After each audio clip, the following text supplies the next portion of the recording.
Imagine this, you walk into a home, fall in love with the stunning kitchen and the perfect backyard. You're ready to sign on the dotted line right now. But what if I told you that making a decision based on emotions without your due diligence could cost you thousands of dollars or worse, even leave you stuck in a home that you regret buying years down the road? In this video, I'm going to be showing you how to avoid falling in love with those emotional traps when it comes to what buyers face so you can make a smart, confident decision that aligns with your goals. So stick around. This could save you from one of your biggest mistakes of your life. What's up, everyone? My name is Jack Bouvier with the Bouvier Real Estate Group here at eXp Realty. If you have any questions about the real estate market here in Saskatoon or buying a house, selling a house, investing in the smart market, then I'd be happy to connect with you. All my contact details are below. Feel free to reach out anytime, book in a call with me, and all my free resources are in those links below. And I'd be happy to help you achieve those real estate goals you're looking to achieve. Why are emotional decisions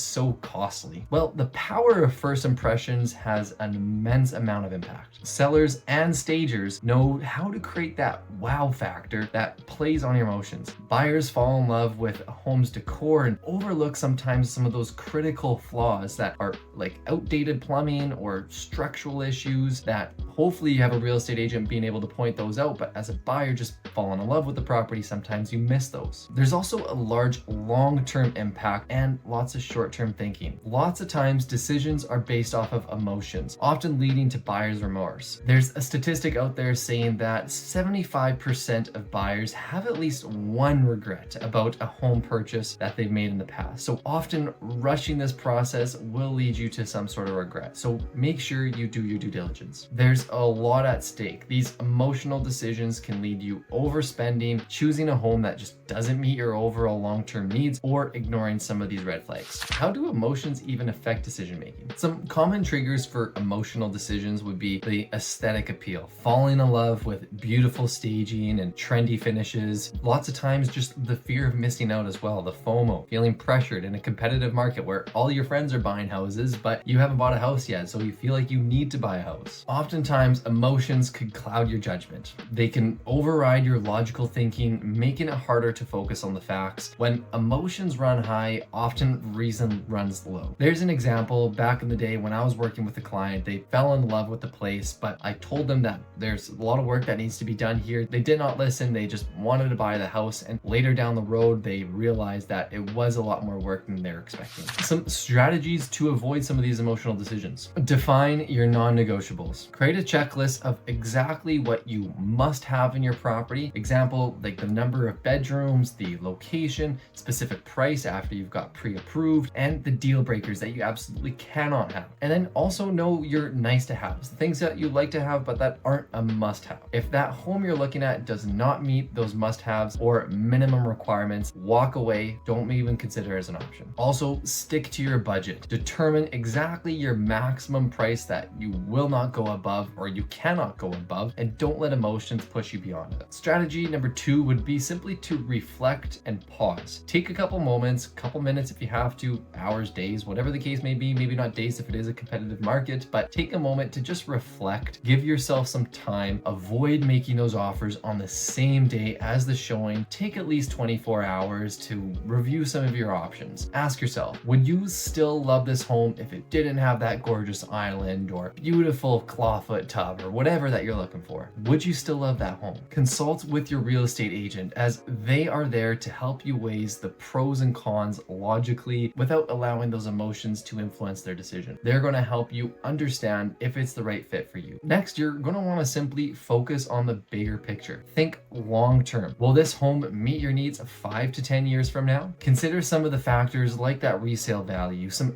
neighborhood trends, and maintenance costs. Separate those wants from your needs, because it's easy to prioritize features like a pool or a fancy finishes, but functional aspects like layout and location matter much more. You're also going to want to rely on data. Compare some homes objectively. Use your checklist to score homes based on the criteria rather than just feelings themselves. A home might feel perfect emotionally, but score low when you do compare it to other options. Analyze the market data, look at some comparable home sales to ensure that you're not overpaying. Consult with your real estate agent, let them them provide you that comparative market analysis so you know the true value of that home and whether your offer is way out of whack or if your emotions are influencing your decision too much. Another strategy would be to bring an unbiased third party, whether that be a family friend or just a person that you know that is going to give you their trusted opinion on what's best for you, and without getting those emotions too involved, they're going to know whether you are making a big emotional decision or not.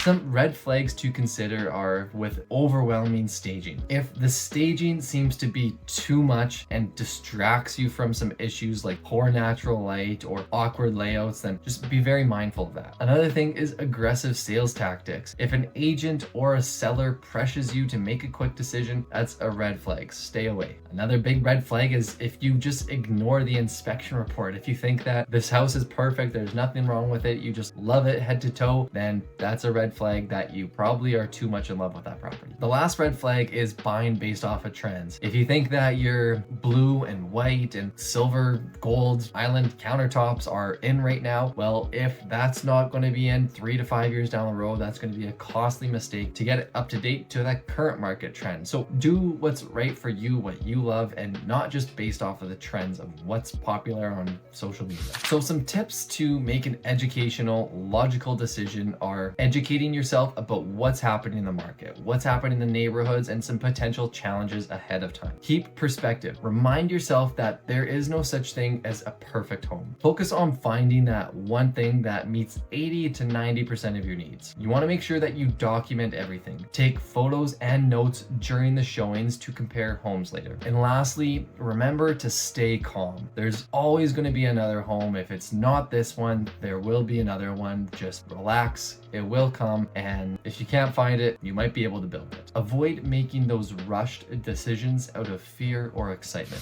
Buying a home is one of the most emotional decisions that you might ever make, but it's also one of the most important. By defining your priorities, pausing to reflect, and relying on data, having a trusted real estate agent that can help you throughout the process, you can stay in control and avoid those costly mistakes. Remember, your goal is not just to buy a house, it's to make a smart investment that supports your future. If you're ready to start your home buying journey, or if you're feeling stuck, I'd love to help. Every week, I work with buyers just like you navigate this process with clarity and confidence. Feel free to reach out to me. All my contact details are below in the description, along with all my links. I'd be happy to connect with you and help you achieve your real estate goals.